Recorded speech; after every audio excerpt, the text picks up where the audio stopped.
everyone, I'm Lien here. October is traditionally one of the toughest months in the market, but we've been killing it with our zip trades. We came close to hitting our 100 pip target this week, 92 pips to be exact, after closing out the 15th out of 16 positive months.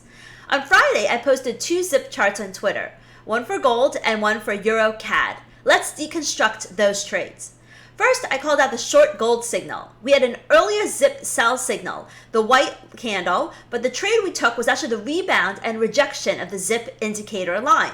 Gold has been in a sell for the past few months. Fundamentally, U.S. interest rates are rising and the U.S. dollar is strengthening, which is bearish for gold.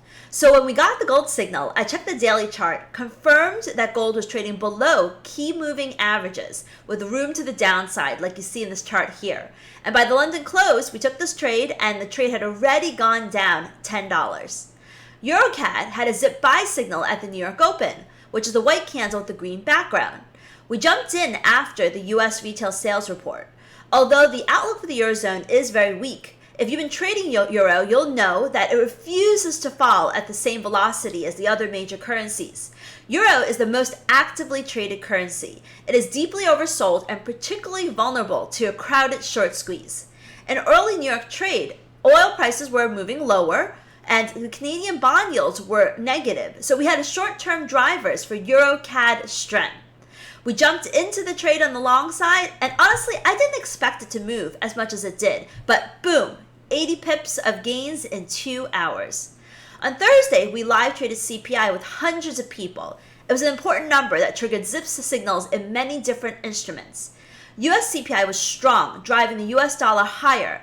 I called out long dollar yen, long dollar CAD trades, but the one that we really spent time on was the short gold trade. Listen to it here. We got in before the candle closed and it went down $10 in less than an hour. Many experts advise traders to avoid trading news, and they're probably right because it's hard and requires good timing and selection. But we've been trading news for more than a decade, and Boris live trades every day with special sessions dedicated for big events like non-farm payrolls, FOMC, and CPI. Early in the week, I went long Euro Yen at the New York Open because Dow futures were sharply higher, Euro refused to fall, it was deeply oversold, and the consolidation signaled a potential short squeeze. Euro Yen was in the zip buy zone, where the background is green and is above the indicator line. The trade turned out to be a big mover. Trading can be easy with the right tools at your disposal. Trades like this happen every single week, multiple times a day.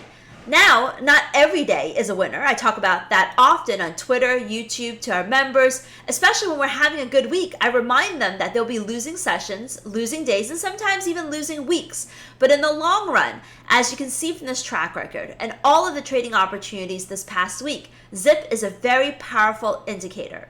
If you've been struggling to interpret the market in the right way and have a hard time identifying points to buy and sell, join us at bkforex.com. We give you our best indicators, tell you when to enter and exit the market with precise levels, and live trade with you every single day. I've included a special discount link in the description of the video for those of you that are interested. I'll see you again next week.